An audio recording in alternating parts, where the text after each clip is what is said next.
Thank you. I am honored to be here today.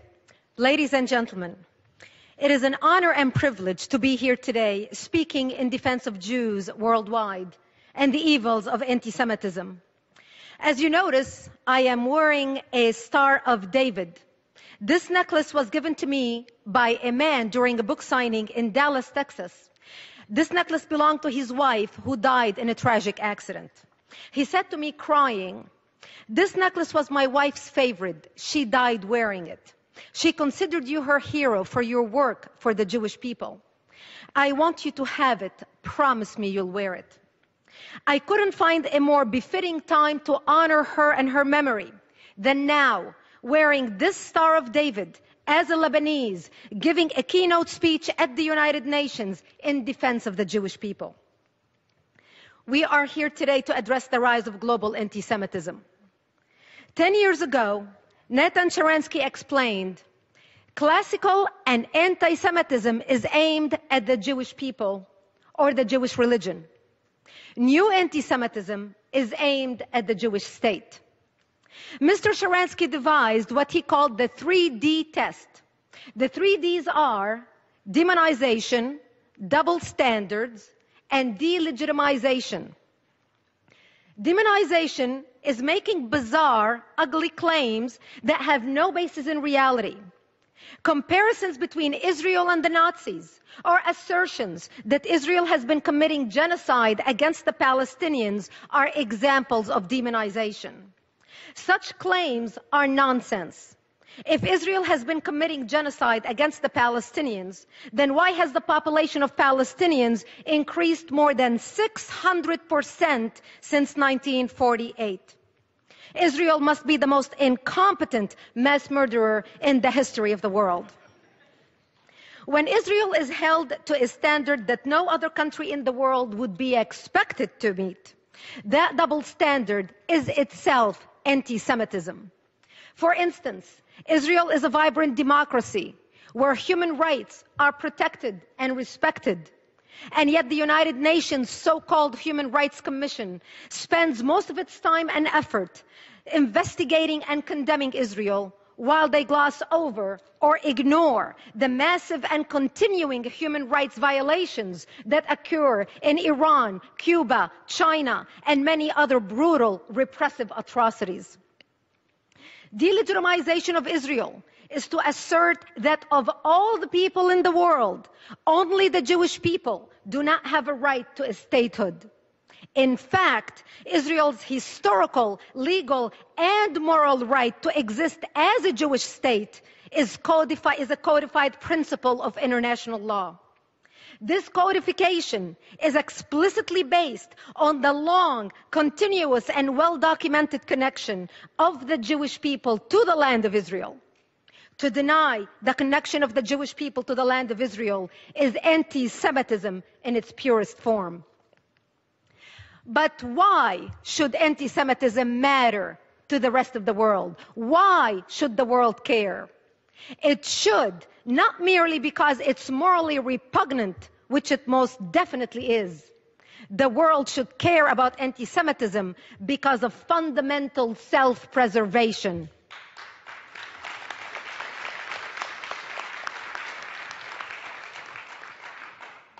The stark truth is that the world stands at the edge of a deep, dark precipice. At the bottom lurks another Holocaust that has already begun. This time, the genocide is not only against the Jews. The so-called Islamic State had made it abundantly clear that it can be committed against non-Jews. ISIS persecuting and killing members of every religious, ethnic, and nationalistic community they encounter. ISIS is slaughtering Syrians, Iraqis, Lebanese, Palestinians. ISIS is slaughtering Christians, Sunnis, Shiites, Alawites, Kurds, Druze, and Yazidis. ISIS floods the internet with stomach-churning images and videos of mass executions, severed heads, and crucifixions. We see children slaughtered in front of their parents, and parents slaughtered in front of their children. This viciousness is a part of a calculated strategy explicitly intended to terrorize anyone and everyone who does not submit to their version of Islam. ISIS has officially declared its intent to rule the world. Their founding document, the declaration of their caliphate, bears the modest title, هذا وعد الله. It means in Arabic, this is the promise of God.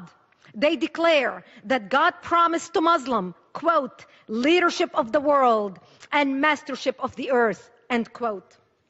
Their declaration of a worldwide caliphate reveals their governing philosophy. Quote, by Allah, if you disbelieve in democracy, secularism, nationalism, as well as all the other garbage and ideas from the West, and rush to your religion and creed, then by Allah, you will own the earth, and the East and the West will submit to you. Remember, ladies and gentlemen, savagery is not merely their strategy. It is an article of their faith. They commit genocide in the name of Allah. Israel has been familiar with the concept and the reality of genocide in the name of Allah for a long time. The war that ISIS has declared on the world is the same war as the war that Hamas has been waging against Israel for decades.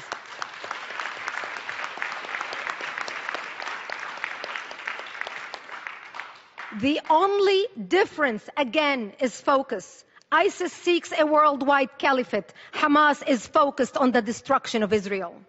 However, their motivation, methods, and morals are the same. In terms of brutal methods and lack of morals, ISIS has recently shot, hacked, and killed its way to the top of the world's terrorist organizations. Meanwhile, Hamas has been committing mind-numbing mass atrocities for decades. They used to wrap their children in dynamite and nails and send them to blow up Israeli buses and restaurants.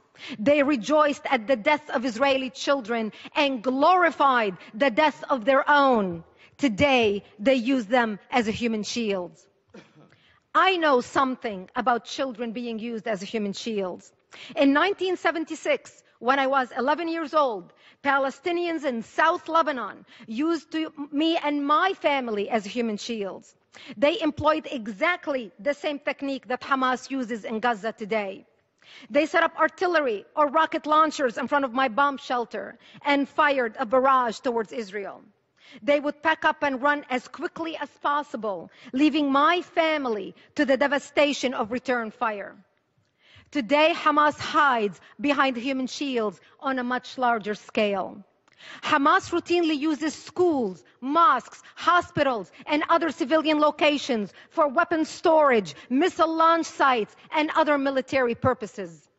They fire rockets on martyrs from these places with the explicit intention of drawing return fire from the Israelis, hoping that they will produce photogenic civilian corpses for display in the media.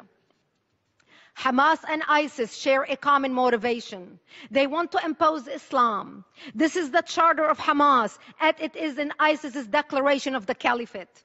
The charter of Hamas declares that, quote, Israel will exist and will continue to exist until Islam will obliterate it, end quote. The most revealing words in the Hamas charter are a quotation from Islamic scripture. The day of judgment will not come about until Muslims fight the Jews. The stones and trees will say, "O Muslim, O Abdullah, there is a Jew behind me, come and kill him." This is from Hadith of Sahih Muslim, book 41. But Hamas has a problem. In Israel, Jews don't hide behind stones or trees. In Israel, Jews stand up and defend themselves. Israelis have learned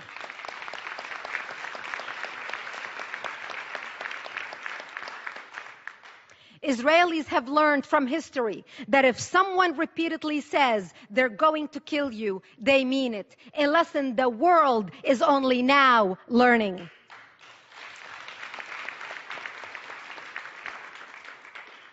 "70 years ago, the world stood by as the Jews of Europe went out the chimneys. Today, the Jews of Israel aren't going to go quietly into the slaughter as they sit on the front line of fighting for Western civilization, fighting for all of us.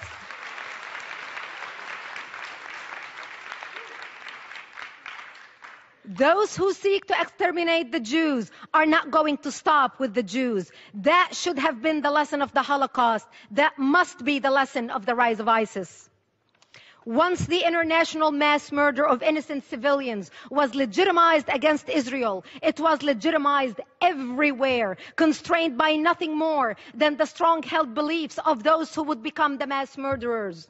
Because the Palestinians were encouraged by most of the world to believe that the murder of innocent Israeli civilians is a legitimate tactic to advance their Palestinian cause, the Islamists believe that they may commit mass murder anywhere in the world to advance their holy cause. As a result,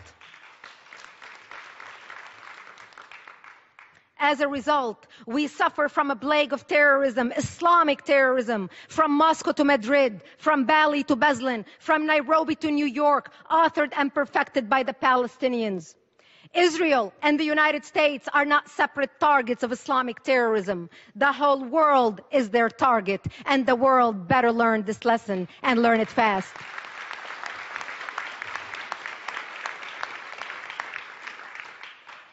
Evil dwells when courageous men become bystanders. Lies spread when the informed become silent.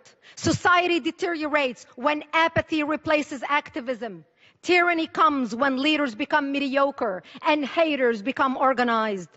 Today, we are summoned to lead in our communities and our nations. We are summoned to wake up the apathetic and inspire the despaired, to silence the liars and educate the concerned, to speak tolerance instead of resentment, forgiveness instead of revenge, love instead of hate, peace instead of war.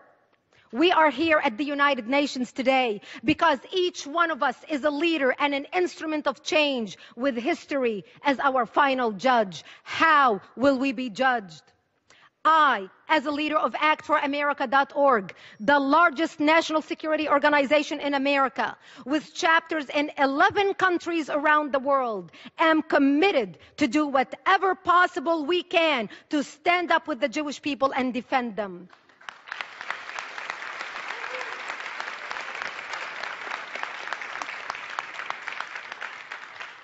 The civilized world must band together in solidarity to ensure that people of all faiths can live in peace and harmony, and that Jews are never persecuted and victimized by barbaric, murderous ideologies ever again. That Jews can walk in any street in the world with their head held high and safe. That Israel, the Jewish state, the only democracy in the Middle East, continues to shine as a beacon of light in the darkest regions of the world. Thank you for having me here today. It's been an honor. Thank you. Thank you. Thank you. Thank you. Thank you. Thank you. Thank you.